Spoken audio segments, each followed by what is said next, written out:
सभी बंधुओं का हार्दिक अभिनंदन।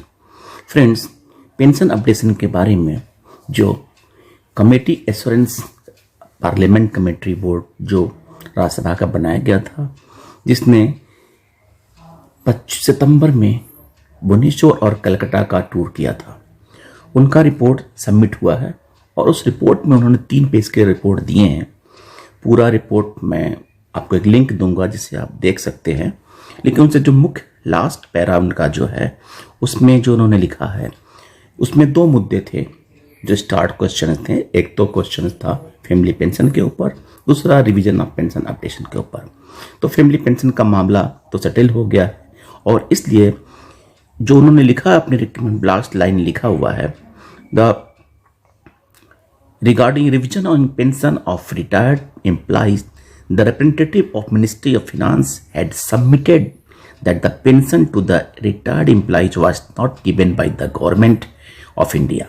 The respective banks were required to provide for the pension of their retired employees from the pension fund corpus maintained from their own sources. The committee appreciates the Indian banking system in the country, which has been working on strong fundamentals and functioning very smoothly and efficiently. However, the committee also expressed its concern regarding the problem of pension of retired employees. The committee notes that the pension of retired employees has not been revised since 30 years and requests the banks to look into the issue on a humanitarian ground and make efforts to address the concern of retired bank employees as regard family pension। उसके मामले में जो मुद्दा settle हो गया है। Committee का कहना है कि Indian banking system is working very smoothly and efficiently और इनका ये मुद्दा सेटल होना चाहिए। फ्रेंड्स, मैं बात शुरू से करता हूँ कि पिछले 1 वर्ष से लगातार पेंशन अपडेशन के बारे में बातें हो रही हैं और ये शुरुआत मुख्यतः तब हुआ जब 30 अक्टूबर 2020 को बिजनेस लाइन के एक इंटरव्यू में हमारे वित्त मंत्री ने कहा था कि I had meeting with the Raj Kiran Rao, the IBA chairman. I spoke to him too, we need bank employees to be attended to, particularly their families and the pension of the retired employees too. Pension matter, staff welfare, these are the issues on which I am definitely concerned. एक उम्मीद, एक आशा bankers में, retirees में बंधा। उसके बाद आपको याद होगा कि 10 नवंबर 2020 73rd annual general meeting of IBA और उसको एड्रेस करते हुए वित्त मंत्री ने कहा था कि FM to IBA, they are your family members, take care of them. In pensioners के कंटेक्स्ट में कहा था रिटायरीज के कि ये ही आपके फैमिली मेंबर हैं और उनका ध्यान देना आपकी जिम्मेदारी बनती है।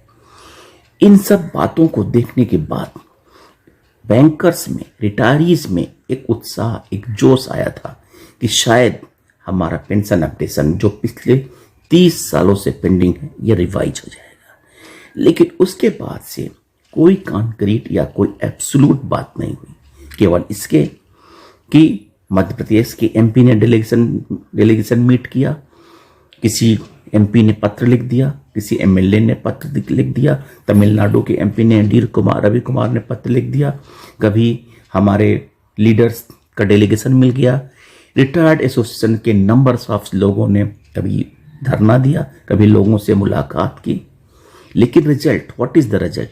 Result was big zero.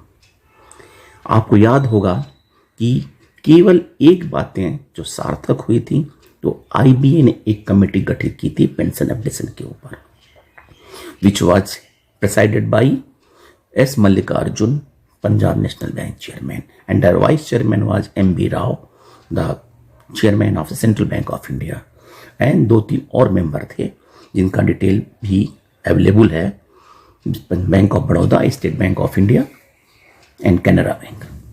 लेकिन फ्रेंड्स, और उनकी मीटिंग 22 जुलाई 2021 को कन्वीन हुई थी।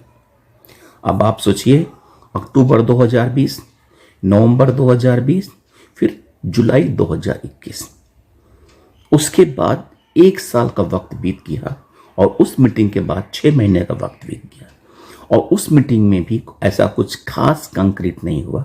बस केवल एक मीटिंग कन्वीन की गई पेंशन अपडेशन के नाम पे, लेकिन उसके बाद से कोई ऐसा ना official communication from IBA, from DFS या अथवा UFBU। हाँ, समय समय पर UFB एक पत्र लिख देता है कि पेंशन अपडेशन पे बात करेंगे, लेकिन बात अभी तक कुछ नहीं हुआ।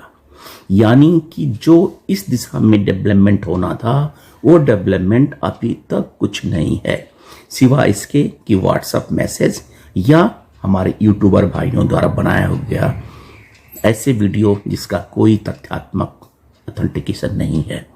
केवल यह कह देना कि आज रिटायर्ड एसोसिएशन ने भी डेलीगेशन मीट किया, आज MP ने पत्र लिख दिया, आज MLA ने पत्र लिख दिया। इस तरह से लिखने से अगर पेंशन अपडेशन हो जाता तो ये पिछले साल क्यों कई वर्षों से लोग लिखते, न UFBU की तरफ से, न IBA की तरफ से और न सरकार की तरफ से। आज की डेट में सत्य बात यह है कि IBA द्वारा अभी तक पेंशन अपडेशन के बारे में किसी भी प्रकार का प्रपोजल गवर्नमेंट को नहीं भेजा है। जब तक गवर्नमेंट के पास कोई प्रपोजल IBA द्वारा नहीं जाएगा, ये सच है कि गवर्नमेंट ऑफ इंडिया पेंशन नहीं देती है, लेकिन पेंशन फंड का कॉर्पस इंडिविजुअल बैंक के पास है। लेकिन जब तक कंसेंट IBA अथवा DFS द्वारा बैंकों को नहीं मिलता है, तब तक किसी प्रकार का पेंशन अपडेशन होना असंभव है। सो फ्रेंड्स, केवल हम अभी उस मृत्युशा में भाग रहे हैं क्योंकि अभी तक पेंशनर्स को, रिटायरीज को ऐसा कोई कॉन्क्रीट आश्वासन कहीं भी किसी भी एब्सोल्यूट ढंग से नहीं मिला है जिसे ये कहा जा सके कि पेंशन अपडेशन के बारे में एक अच्छी पॉजिटिव रिजल्ट आने वाला है। इस समय बैंकर्स यानी रिटायरीज क्षुब्ध हो गया है। केवल इन बातों को सुन सुन के उसका दिमाग पक गया है। उसके सारे जो उत्साह थे वो धीरे धीरे समाप्त हो रहे हैं। फ्रेंड्स, यदि कोई इस तरह का जब तक कोई सार्थक पेंशन अपडेशन के बारे में खबर नहीं मिलती है, तब तक मैं आपको इस बारे में कोई अपडेट नहीं दूंगा। थैंक यू फ्रेंड्स, नमस्कार।